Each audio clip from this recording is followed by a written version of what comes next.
بسم اللہ الرحمن الرحیم اللہم صلی علی سیدنا و مولانا محمد مبارک وسلم وصلی علیہ۔ احباب گرامی، آج ہم 4 رمضان المبارک کی مناسبت سے چوتھے پارے کی تفاسیر کا خلاصہ آپ کی خدمت میں پیش کریں گے، اور یہ بھی رکوع برکوع آپ کی خدمت میں خلاصہ کلام الہی پیش کریں گے۔ چوتھا پارہ لن تنالوا البر حتی تنفقوا مما تحبون سے شروع ہوتا ہے، جس میں اللہ تبارک و تعالیٰ کا حکم ہے کہ تم اس وقت تک کامل نیکی کو نہیں پا سکتے جب تک تم اپنی پسندیدہ چیز اللہ تبارک و تعالیٰ کی راہ میں خرچ کرو۔ چند آیات کریمہ اسی عنوان کے ساتھ ہیں۔ اس کا شان نزول یہ ہے کہ سرکار علیہ السلام اونٹنی کا گوشت کھانا پسند فرماتے اور اونٹنی کا دودھ پیا کرتے تھے، تو یہود نے اعتراض کیا کہ یہ تو حرام ہے، یہ وہ چیز ہے جو پچھلی امتوں میں حرام قرار دی گئی ہے، تو آپ کیسے اس کا گوشت اور دودھ استعمال کر سکتے ہیں؟ تو قرآن کریم نے ان کے تمام تر توہمات کو ختم کرتے ہوئے کہا کہ پچھلی امتوں میں اگرچہ یہ حرام تھا، لیکن امت محمدی صلی اللہ علیہ وآلہ وسلم میں اس کو حلال اور جائز قرار دیا گیا۔ اس سے آگے جاتے ہوئے اللہ تبارک و تعالیٰ نے یہود کے مختلف چیلنجز کو، یہود کی مختلف سازشوں کو بے نقاب کیا، اور امت محمدی صلی اللہ علیہ وآلہ وسلم کو اپنے احکامات کو آگے بڑھانے کا حکم قرار دیا، لازمی قرار دیا۔ اس کے بعد جب ہم آگے بڑھتے ہیں تو اسی رکوع کے آخر میں اہل کتاب کہ اللہ تعالیٰ کی آیات کا جو انکار ہے اس کے حوالے سے احکامات کو نازل کیا، ان کی مذمت کی اور ان کی سازشوں کو بے نقاب کیا کہ یہ قرآن کریم کی آیات کا انکار در حقیقت یہ یہود و نصارہ کی سازشیں ہیں۔ جب یوں ہی پہلا رکوع ختم اور دوسرا رکوع شروع ہوتے ہی اللہ تبارک و تعالیٰ نے مکہ مکرمہ کی عزت و تکریم کے حوالے سے جو ہے گفتگو فرمائی۔ قرآن کریم میں اللہ تبارک و تعالیٰ نے ارشاد فرمایا وَلِلَّهِ عَلَى النَّاسِ حِجُّ الْبَيْتِ مَنِ اسْتَطَاعَ إِلَيْهِ سَبِيلًا يَا أَيُّهَا الَّذِينَ آمَنُوا إِن تُطِيعُوا فَرِيقًا۔ اس سے اگلی 2 آیات چھوڑ کر ان کو اگر آپس میں مناسبت دی جائے تو ان کی مناسبت حج کی فرضیت، صاحب استطاعت پر حج کیسے فرض ہوتا ہے،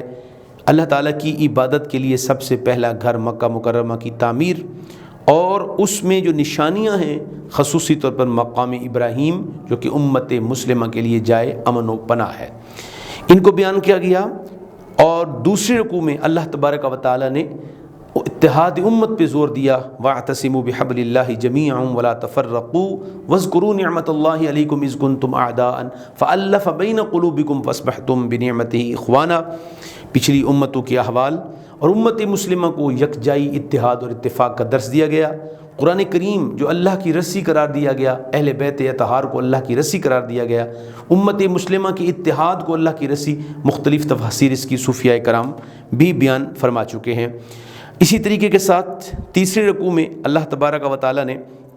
یہود پر ان کے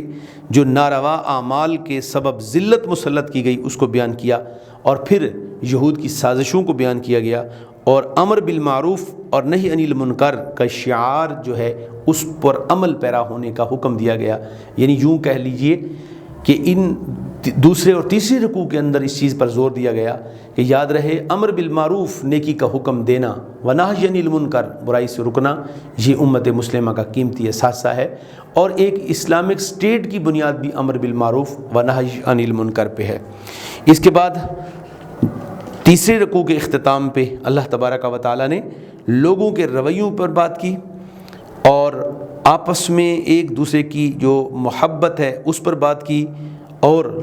پھر لوگوں کو جو تکالیف، مصائب و آلام درپیش ہوتے ہیں اس پہ اللہ تعالیٰ کی بارگاہ میں صبر کرنے کا حکم ارشاد فرمایا گیا۔ چوتھے رکوع کے اندر اللہ تبارک و تعالیٰ نے غزوہ بدر کی طرف اشارہ کرتے ہوئے منافقین کے ساتھ چھوڑنے کو بیان کیا کہ کس طریقے کے ساتھ منافقین نبی کریم صلی اللہ علیہ وسلم کے ساتھ مدینہ منورہ سے نکلتے ہیں اور راستے میں چھوڑ دیتے ہیں۔ پورا رکوع ان کے رویوں پر بحث کی گئی ہے۔ اس کے بعد رکوع نمبر 5 میں سود کی ممانعت کا حکم نازل ہوا۔ سود کو ناجائز طریقے سے کھانا، مال کو دگنا چگنا کر کے آگے بڑھانا، اور پھر لوگوں کے اندر سود کے باعث مختلف قسم کے جو فسادات، مصائب اور تکالیف پیدا ہوتی ہیں ان کو بیان کیا گیا ہے۔ اس کے بعد رکوع نمبر 5 میں غزوہ احد میں افرادی قوت، اسباب کی کمی کے اسباب، اور جو ہے مجاہدینوں کو تسلی دی گئی کہ کس طریقے کے ساتھ تم نے غزوہ احد کے اندر سرکار نبی کریم صلی اللہ علیہ وسلم کے احکامات کو پس پش ڈالا تو نقصان کا تمہیں سامنا کرنا پڑا، تو اس کو بھی بڑی تفصیل کے ساتھ بیان کیا گیا۔ رکوع نمبر 6 میں نبی کریم صلی اللہ علیہ وآلہ وسلم کی ظاہری وصال کے حوالے سے کہ فرمایا وما محمد الا رسول قد خلت من قبلہ الرسل افإن مات او قتل انقلبتم علی اعقابکم۔ اس آیت کریمہ کی روشنی میں بتایا گیا کہ سرکار محمد صلی اللہ علیہ وسلم جس طریقے اس کے ساتھ اللہ کے رسول ہیں، اسی طرح پہلے بھی انبیاء کرام علیہم الرضوان گزرے ہیں، تو وہ بھی اس دنیا سے رخصت ہوئے، تو حضور بھی رخصت ہوں گے، تو کیا تم دین کو چھوڑ دو گے؟ یقیناً نہیں۔ تو دین اسلام کے لیے توجیہات کو بیان کیا گیا۔ رکوع نمبر 7 میں اللہ تبارک و تعالیٰ نے بعثت مصطفیٰ صلی اللہ علیہ وسلم کو اہل ایمان کے لیے نعمت اور احسان قرار دیا، اور آپ کے فرائض نبوت کو ایک بار پھر بیان کرتے ہوئے مسلمانوں کے لیے آپ کی سیرت کو مشعل راہ کا حکم دیا گیا۔ رکوع نمبر 7 میں بھی اسی موضوع کو آگے بڑھاتے ہوئے نبی کریم صلی اللہ علیہ وسلم کی کامل پیروی، نبی کریم علیہ السلام کی احکامات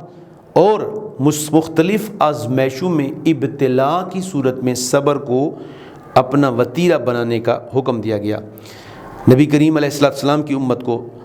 حکم دیا گیا کہ اے مومنو، 8ویں رکوع میں حکم دیا گیا کہ اے مومنو تم پچھلی امتوں کی طرح نہ ہو جاؤ، جس طرح ان لوگوں نے آزمائش میں آ کر اپنے نبی کا انکار کیا، معاذ اللہ استغفر اللہ، اپنے نبیوں کو قتل کیا، اپنے انبیاء کو تکالیف میں مبتلا کیا، ان کے خلاف جو ہے سازشیں کی، تو تم ایسے کسی عمل کا حصہ مت بنو، بلکہ اپنے نبی پر کامل یقین رکھو، اللہ کی ذات پہ توکل رکھو، تو اللہ تبارک و تعالیٰ تمہیں ان آزمائشوں سے نکالے گا۔ اسی طریقے کے ساتھ دین کے ساتھ جو محبت ہے اس کو بیان کیا کہ اے لوگو،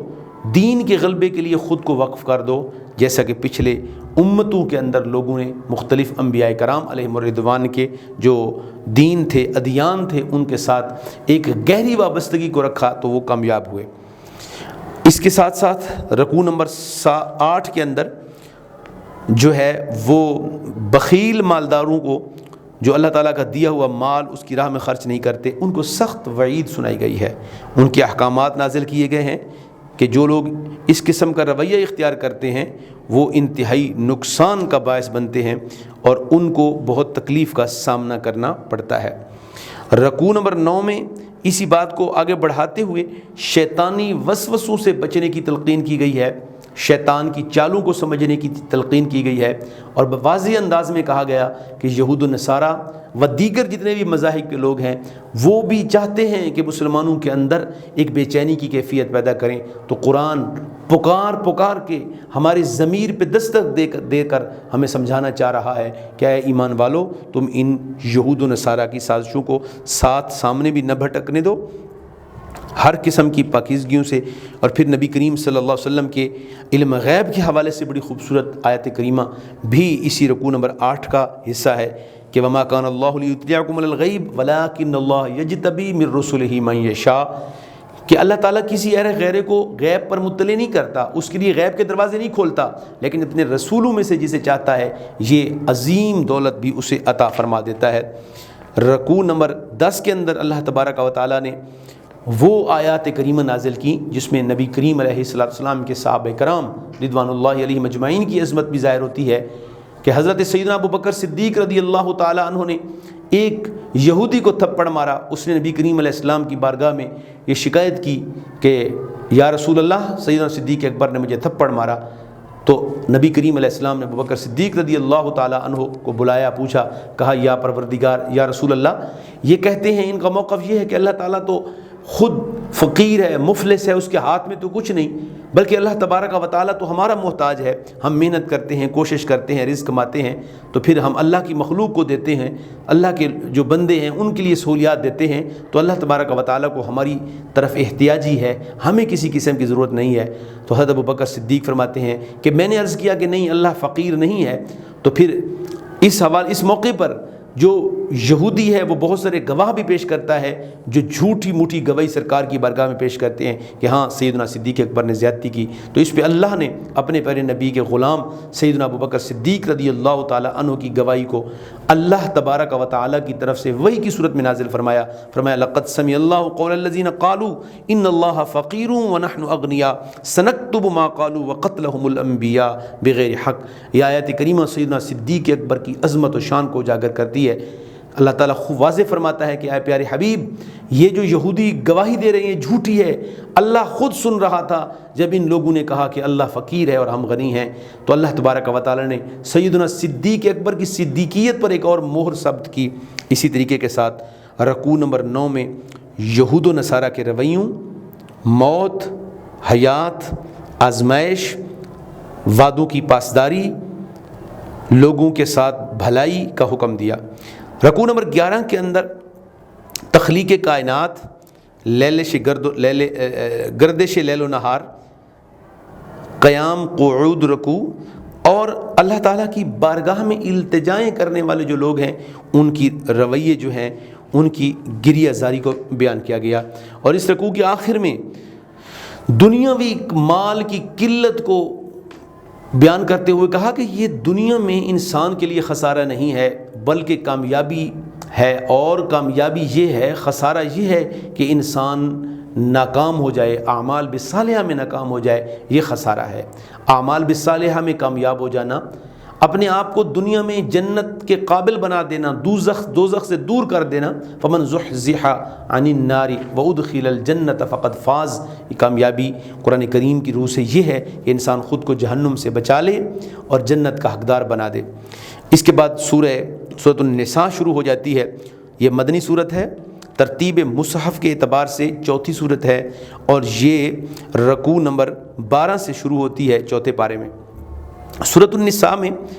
بہت تفصیل کے ساتھ واقعات بیان کیے گئے ہیں، لیکن میں اس کے چند تفسیری نکات جن کا تعلق چوتھے پارے سے ہے میں آپ کی گوش گزار کرنا چاہتا ہوں۔ اس صورت میں رشتہ داروں سے حسن سلوک، یتیموں کے حقوق کی ادائیگی، تعدد ازواج کی حکمتیں، اجازت، وراثت کے احکام، بے حیائی کے خاتمہ، ابتدائی احکام، محرمات نکاح، کن کن خواتین سے نکاح حرام قرار دیا گیا، اعمال صالحہ کی تلقین، مسلمانوں کا نہ حق خون کھانے نہ حق مال کھانے سے ممانعت، عائلی معاشی معاشرتی احکام، دین اسلام سے محبت، یہود و نصارہ کی سازشوں کا رد، مسلمانوں اور یہودیوں کے درمیان تعلقات کی نوعیت کو بیان کیا گیا ہے۔ ہم امید کرتے ہیں کہ یہ صورت بھی اور آج کا یہ پارہ بھی